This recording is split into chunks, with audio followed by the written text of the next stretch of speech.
Naisolate ang barkong pang-cruise sa Atlantiko matapos ang nakamamatay na pagkalat ng antivirus na pumatay ng 3, nagkulong sa mga pasahero sa kabina at nagpaapura sa medical team. Ngayong Martes, ika-5 ng Mayo, 2026, ang kaso ay kinasangkutan na ng WHO, Cabo Verde, Olanda, Espanya, Timog Aprika at United Kingdom. Dahil ang MV Ronjos, isang barkong pang-ekspedisyong polar na umalis mula Ushuaia, Argentina, ay natigil sa may baybayin ng Cabo Verde na walang paintulot para makababa ang mga tao. Ang dating paglalakbay sa liblib na lugar ng Antarctica at mga isla sa Timog Atlantiko ay nauwi sa seryosong krisis sa kalusugan. May 150 tao sa loob at isang tanong. Paano nakapasok ang bihirang virus na karaniwang galing sa mga daga sa barko sa gitna ng dagat? Ikukuwento ko lahat na yan sa'yo, pero ngayon siguradong gugustuhin mong mag-subscribe sa channel para manatiling updated ka sa mga balita. Real-time na impormasyon, pinakamataas na kalidad na pamamahayag ayon sa kredibilidad. Milson Alves.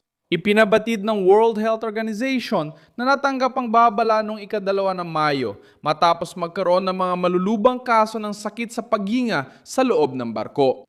Hanggang Mayo 4, may 7 kumpirmado pinaghihinala ang kaso kung saan 2 na kumpirma sa Laboratorio 5 ang patuloy pang iniimbestigahan. 3 namatay, 1 pasyente ang nasa critical na kalagayan at 3 tao ang may banayad na sintomas. Lumabas ang sakit mula Abril 6 hanggang 28, nagsimula sa lagnat, pananakit ng ulo, mga sintomas sa tiyan at pagkapagod. Sa ilang kaso, nauwi ito sa pulmonya, matinding hirap sa paghinga at shock. Lalong naging tensyonado ang sitwasyon dahil walang partikular na gamot laban sa antivirus. Ang nakakaligtas ng buhay ay ang mabilis na pag-aasikaso, pagbigay ng oxygen, intensive care at medical evacuation kapag lumalala ang kondisyon. Ang MV Rondios ay hindi isang karaniwang cruise ship na para sa beach at libangan. Ginagamit ito sa ekspedisyon sa malalayong lugar, dumadaan sa Antarctica, Timog Georgia, Isla ng Nightingale, Tristão da Cunha, Santa Elena at Ascension. Umalis ang barko mula Ushuaia noong ika-1 ng Abril sa kayang 88 pasahero at 59 na tripulante ayon sa tala ng WHO.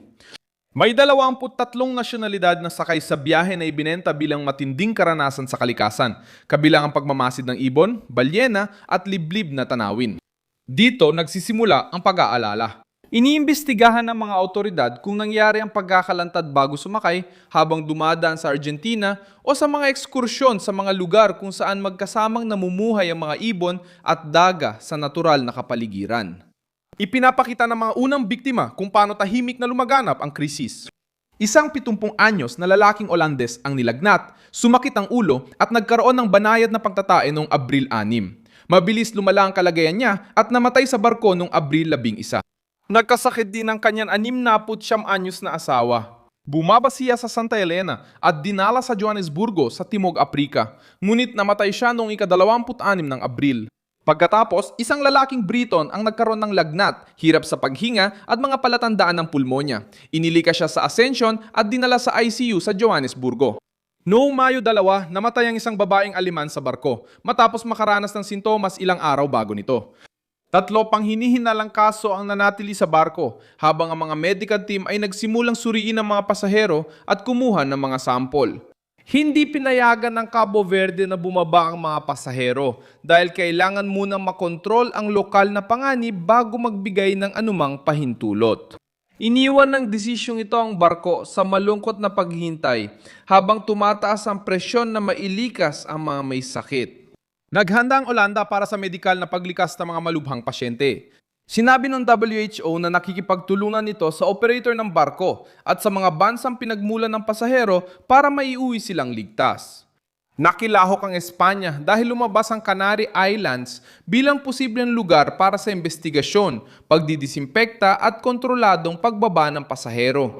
Ayon sa mga autoridad ng Espanya, hindi na kailangang huminto kung may lalabas sa mga may sakit sa Cabo Verde at walang lalabas na bagong kaso. Ang pinakasensitibong bahagi ay ang posibleng pagkalat mula tao sa tao. Madalas, ang antivirus ay naipapasa sa tao sa pagdikit sa ihi, dumi o laway ng mga rodent na may impeksyon. Lalo na kapag ang mga kontaminadong partikulo ay nalalanghap sa mga sarado o maruruming lugar. Pero ang WHO ay sinasaalang-alang ang posibilidad ng varianteng sangkot ay konektado sa Andes virus na natagpuan sa Timog Amerika na nagpakita na ng limitadong transmisyon sa pagitan ng mga taong sobrang malapit ang kontak. Hindi ibig sabihin na madali itong makahawag gaya ng trangkaso, pero binabago nito ang pag-iingat sa barko, lalo na sa mga nagbahagi ng kabina, laging magkasama o nagkaroon ng matagal na kontak sa mga pasyente. Ang mismong WHO ay nananatiling mababang pagtataya ng panganib para sa pangkalahatang publiko, pero ang mababang panganib sa labas ng barko ay hindi napapababa ng pagkaapurahan para sa mga nasa loob nito. Dito, mula turismo, naging babala na ito sa pampublikong kalusugan, lalo na sa isang barkong naka-quarantine. Bawat desisyon ay dapat timbangin, protektahan ang populasyon sa lupa at agad ilabas ang mga nangangailangan ng ospital. Kung walang kontrol ang pagdaong ng barko, posibleng magdulot ito ng bagong pagkalat ng sakit. Kung huli ang aksyon, maaari mahuli ang pagkakataong magamot ang mga may sakit na pasahero. Sinusuri pa rin na investigasyon kung saan pumasok ang virus, sino at kanino nagkaroon ng malapit na kontak at kung nahawa nga ang mga unang kaso. Bago ang biyahe o habang humihinto sa mga liblib na lugar. Sinasabi ng kasaysayan na matagal nang umiral ang takot na ito. Noong Enero 2019, tinalakay na ng WHO ang isang outbreak ng antivirus sa Argentina sa probinsya ng Chubut, kung saan ang unang kaso ay iniugnay sa exposure sa kapaligiran at pagkatapos ay sa isang chain ng mga taong dumalo sa isang social na event. Ipinakita ng investigasyon ang posibleng transmisyon sa pagitan ng mga tao at ilang mga kasong magkakaugnay ayon sa epidemiolohiya. Sa alertong yon, binalaan ng WHO ng antivirus ay pwedeng magdulot ng malubhang pulmonary syndrome na mabilis mauwi sa hirap sa paghinga. At na ang virus ay may kasaysayan na ng limitadong transmisyon sa pagitan ng mga tao noon pa. Sa Argentina, ang MV Ronjos kung gayon ay hindi basta-basta lumitaw. Tinutukoy nito ang isang kilalang sugat sa Timog Amerika, kung saan ang pakikisalamuha sa lugar na may daga at paggalaw ng tao ay maaaring magdulot ng bihirang pagkakalantad na maging pandaigdigang krisis. Natutunan din ng ibang bansa na ang mga barko ay maari maging critical na lugar kapag may lumitaw na sakit sa saradong kapaligiran. Noong 2020, ang Diamond Princess ay inilagay sa kwarentena sa Japan sa gitna ng krisis ng COVID, kung saan 712 ang nagpositibo sa 3,711 na pasahero at tripulante. Ayon sa CDC, patuloy din sila nagbabantay ng mga outbreak ng sakit sa mga cruise ship, especialmente gastrointestinais. Ang pag-uulat ng sintomas sa barko ay tumutulong para mabilis matukoy ang banta at agad makagawa ng hakbang sa pagkontrol. Ang pagkakaiba ngayon ay hindi karaniwang pagputok ng gastroenteritis ang kinakaharap ng MV Ronjos, kundi isang pinaghihinalaang antivirus, isang bihira at malubhang sakit na patuloy pang iniimbestigahan. Ngayon, mahalaga ang susunod na hakbang. Ilikas ang malulubang kaso, suriin ang mga pinaghihinalaang kaso, tukuyin ang pinagmulan at alamin kung saan naganap ang pagkakalantad. Ang natitirang mga pasahero ay maaaring bumaba ng ligtas.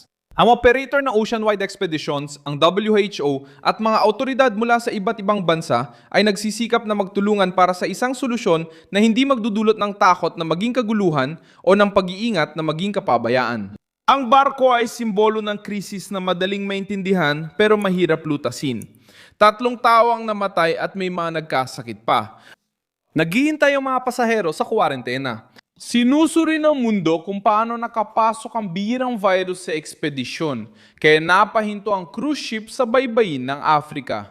Ako si Milson Alves, internacionalista, at layunin kong araw-araw ka mabigyan ng tamang impormasyon. Makikita ang mga link ng mga balita sa description ng video. Like mo ang video, mag-subscribe sa channel, at sa huli, tingnan ang mga komento para maging aktibo sa komunidad. Milson Alves.